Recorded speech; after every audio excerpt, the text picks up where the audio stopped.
Started skating, oh God, when I was 7. I was an athlete, so I stopped going to school my sophomore year, got tutored. Skating was a priority. I was trying to go to the Olympics. I was training with one of the top coaches who coached all the big-time people. I had a very abusive childhood. My mother was mentally and physically ill, and skating became my life, my source outside of the abusive family. And then I got involved in skating, and it was something that was able to love me back unconditionally, and I became good at it, and so I used that as a source. And then when I was 16, due to an injury, I had to stop and give it up. That's when my life fell apart.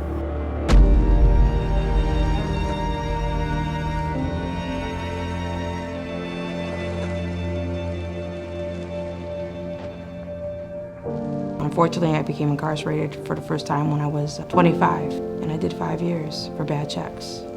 So I lost 5 years of my kid's life, and at the end of that, I ended up getting divorced. I got my hairdressing license when I was incarcerated the first time. So I was making pretty good money, but the more you make, the more you spend.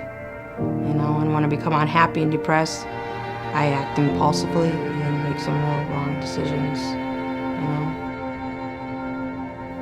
Over the years, I've had a lot of suicide attempts because I was just so unhappy.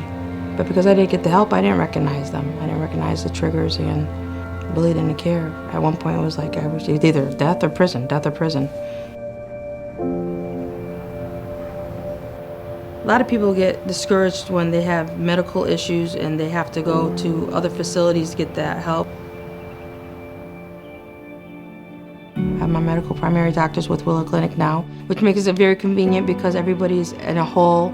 So if I can't get a hold of one person, they get a hold of the other person for me. So we're all connected together. At Wheeler, we really value working from a multidisciplinary approach.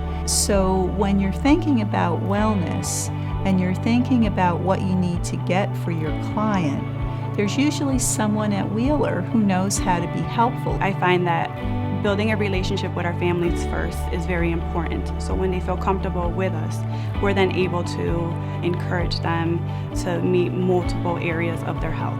When you come out of jail, life is a very, very hard transition, and it keeps me going. What I like to do, I'm a people person, and I like to be able to communicate with my clients and have fun and be who I am and be happy with what I'm doing. Wheeler is important because it offers hope to individuals that may feel like there is no hope left for them. All of us working together, giving them the tools that they need in order to be successful at life. By providing housing, insurance coverage, any resources that might be available, such as transportation back and forth to a doctor's appointment or to rehab. They also could coordinate care with the clinician or the psych prescriber by helping get an appointment set up. If I had to go to individual physicians, I think I probably wouldn't make those appointments because it's too much for me. I think it would cause me a lot more anxiety if I had to go from one physician to the next. I think in the future of healthcare, we're really trying to improve quality, reduce cost, and add value. And by providing integrated care, they're able to get everything that they need in one place. I've changed a lot. I really have. I have a lot more self-confidence, a lot more self-esteem, and I wouldn't have been able to do that without Wheeler Clinic and the tools that they've given me. Without Wheeler, I wouldn't be where I am right now, today, sitting with you. I would probably be dead or back in jail. The support system that I've gotten has been tremendous.